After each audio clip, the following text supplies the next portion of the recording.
Hello দর্শক বন্ধুরা, কেমন আছেন আপনারা সবাই? আশা করছি বেশ ভালো আছেন। বিনোদন জগতের ঝলমলে আলোর আড়ালে গল্প সবসময় এতটা সুন্দর হয় না। এই জগতের পেছনের কাহিনীগুলো কখনো কখনো অত্যন্ত হৃদয় বিদারক ও নেককারজনক হয়ে থাকে। সম্প্রতি অভিনেত্রী শবনম বুবলির জীবনের একটি অন্ধকার অধ্যায় প্রকাশ্যে এসেছে। বুবলির দাবি অনুযায়ী পরিচালক তাপস তাকে বড় সিনেমায় কাজের প্রলোভন দেখিয়ে একের পর এক অন্যায় কাজ করিয়েছেন। এমনকি তার সাথে অবৈধ সম্পর্ক গড়ে তোলার অভিযোগও তুলেছেন বুবলি জানিয়েছেন, তাপস প্রথমে তাকে কাজের সুযোগের প্রলোভন দেখিয়ে বিশ্বাস অর্জন করেন। তিনি বুবলিকে বলেছিলেন, তোমাকে বড় পর্দায় অনেক বড় নায়িকা বানিয়ে দেব, তুমি রাতারাতি সুপারস্টার হয়ে যাবে। কিন্তু সেই প্রতিশ্রুতির আড়ালে ছিল ভয়ঙ্কর একটি উদ্দেশ্য।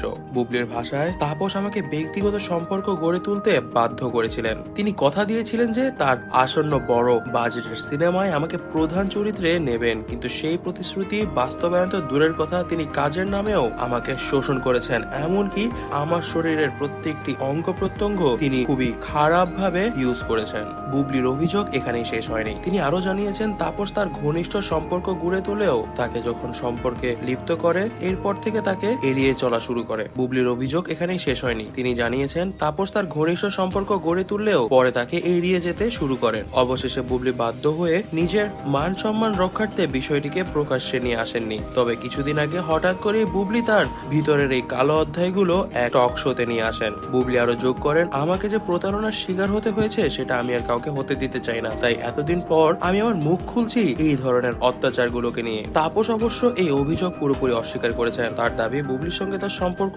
একান্তই পেশাদার ছিল। তিনি বলেন, এগুলো সম্পূর্ণ ভিত্তিহীন অভিযোগ, আমি তার প্রতি কোনো ধরনের কুকর্ম করিনি, এমনকি তার সঙ্গে আমার তো কখনো তেমন গভীর সম্পর্ক ছিল না। এ ধরনের কথাবার্তা একমাত্র আমার মান সম্মানকে হানি করার জন্যই বলা হচ্ছে। তবে দর্শক বন্ধুরা, এই বিষয়ে আপনারা কি মনে করছেন তা কিন্তু অবশ্যই আমাদেরকে জানাবেন। আপনার মতামতগুলো কমেন্ট করে জানাবেন, এবং তাপস কি ভুল করেছে নাকি বুবলির অভিযোগগুলো ভিত্তিহীন তা কিন্তু অবশ্যই আপনারা লিখবেন। তবে দর্শক বন্ধুরা, ভিডিওটি ভালো লেগে থাকলে অবশ্যই ভিডিওতে লাইক করে দিবেন, বেশি বেশি করে শেয়ার করবেন, এবং আমাদের চ্যানেলটিকে সাবস্ক্রাইব না করে থাকলে আমাদের চ্যানেলটিকে সাবস্ক্রাইব করে দিবেন। ধন্যবাদ।